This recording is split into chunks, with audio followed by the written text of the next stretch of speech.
Merci, Monsieur le Président. Merci aux organisateurs, chère Madame Radjavi. Je suis très heureux d'être ici aujourd'hui pour parler de cette organisation que je défends depuis 2002, ça fait quelques années. Cette organisation que j'ai appris à connaître et dont j'ai pensé, lorsque j'ai étudié le dossier, puisqu'il m'avait demandé de les défendre, lorsqu'en 2002, le Conseil, le Royaume-Uni, la France, l'Allemagne, avaient décidé d'inscrire sur la fameuse liste noire, c'est-à-dire la liste des organisations terroristes. Souvenez-vous, en 2002, on est juste après 2001, c'est-à-dire le 9/11, donc il y avait une liste noire de l'ONU et une liste noire de l'Union européenne. Et puis je découvre qui est ce CNRI, qui est cet OMPI, et que vois-je? Il n'y a rien dans le dossier. Dans le dossier, on parle de 1965, on parle des événements de 1978 à 1981, on parle ensuite de la lutte entre la terreur, parce que comme je l'ai plaidé pendant 10 ans devant les juges, nous avons inventé la terreur en 1793-94. La terreur, c'est une organisation étatique. Et nous sommes dans une situation en 2002 où le terroriste est celui qui martyrise ceux qui sont qualifiés de terroristes. J'avais un premier sentiment véritablement de honte, en plus pour mon pays, qui se déclare en permanence le pays des droits de l'homme. Et lorsque on commence la défense devant la Cour de justice, en l'espèce le tribunal, David Vaughan est venu me rejoindre parce que on a découvert au bout de 3 ans, le Conseil ne donnait pas les informations très rapidement, que la décision nationale à l'origine était une décision du Home Office, ministère de l'Intérieur britannique. Les Anglais ont une supériorité sur le plan judiciaire à nous Français. Chez nous, le Conseil d'État m'aurait dit « acte de gouvernement, fait du prince, je ne peux pas juger ». Les Anglais ont jugé. Nous avons plaidé en 2006, ils n'avaient pas encore jugé. Mais déjà, ils avaient maltraité le gouvernement de Sa Majesté. En 2006, nous gagnons. Mais le Conseil d'État, le Conseil tout court, il n'était pas bon joueur.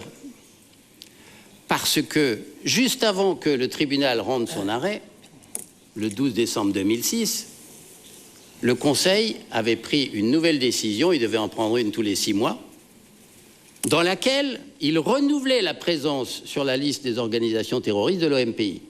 Donc cette décision n'ayant pas pu être attaquée, n'étant pas couverte par l'arrêt rendu, on était toujours terroriste. On commence à s'énerver, la Cour accepte une procédure accélérée et on attaque la décision du 15 juillet 2008 et on est sûr d'avoir en tout cas une audience en décembre, ce qui est un record, toujours un record d'Europe. Et on apprend au mois d'octobre deux choses qui m'ont glacé. La première, c'est que la Troïka, pour vous les parlementaires, vous savez ce que c'était dans le domaine de l'intergouvernemental, c'est-à-dire la politique européenne de sécurité et de défense, c'était en général 3 pays. Et à l'époque, la Troïka qui avait négocié, c'était, excusez du peu, le Royaume-Uni, la France et l'Allemagne, les champions toutes catégories des droits, et qui avait négocié, Churchill aurait dit en 1939, vous avez accepté la honte pour avoir la paix. Là, moi j'ai dit et j'ai plaidé, ils ont accepté la honte et la violation permanente de tous les droits les plus fondamentaux auxquels nous sommes attachés pour croire qu'ils n'auront pas la bombe.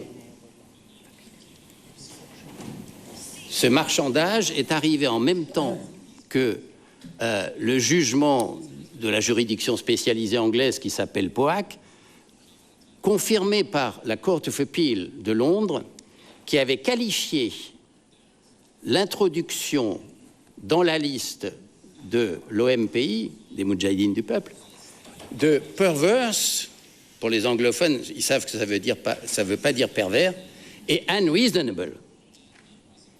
Perverse et unreasonable. Et là, les juges européens, et on les a beaucoup glorifiés, notamment avec Lord Gordon Slynn, qui était également avec nous dans cette affaire, les juges européens ont rendu un arrêt en moins de 24 heures. Nous avons arrêté de plaider à 18 heures, le 3 décembre, comme j'avais dit à mes amis, c'est dommage que ce ne soit pas le 2, parce que pour un Français, c'est quand même pas mal. Et l'arrêt a été rendu le 4 à 11h45, prenant de vitesse le Conseil qui, cette fois-ci, n'avait pas eu le temps de prendre une nouvelle décision incluant l'OMPI dans la liste des organisations terroristes.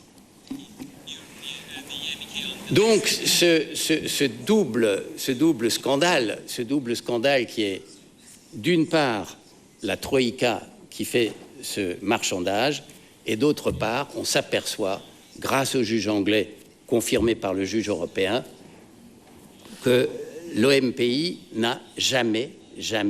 n'aurait jamais dû être qualifié, le moins du monde, d'organisation terroriste, depuis le 9/11 en tout cas.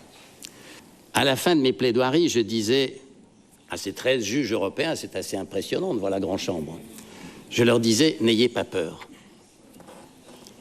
N'ayez pas peur. N'ayez pas peur de la Troïka.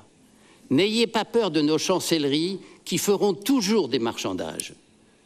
Et je me souviens, j'étais allé voir Bernard Kouchner, qui était proche de nous, qui est un grand défenseur des droits fondamentaux. Il était ministre des Affaires étrangères et il me dit « Jean-Pierre, qu'est-ce que je pèse par rapport au ministre de l'Industrie, au ministre de l'Économie ils vont me dire que Renault, Peugeot, Total ont des business considérables dans ce pays et moi, je continue à maintenir l'OMPI sur la liste parce que c'est la raison d'État. » Et je dis « N'ayez pas peur de faire triompher ces valeurs.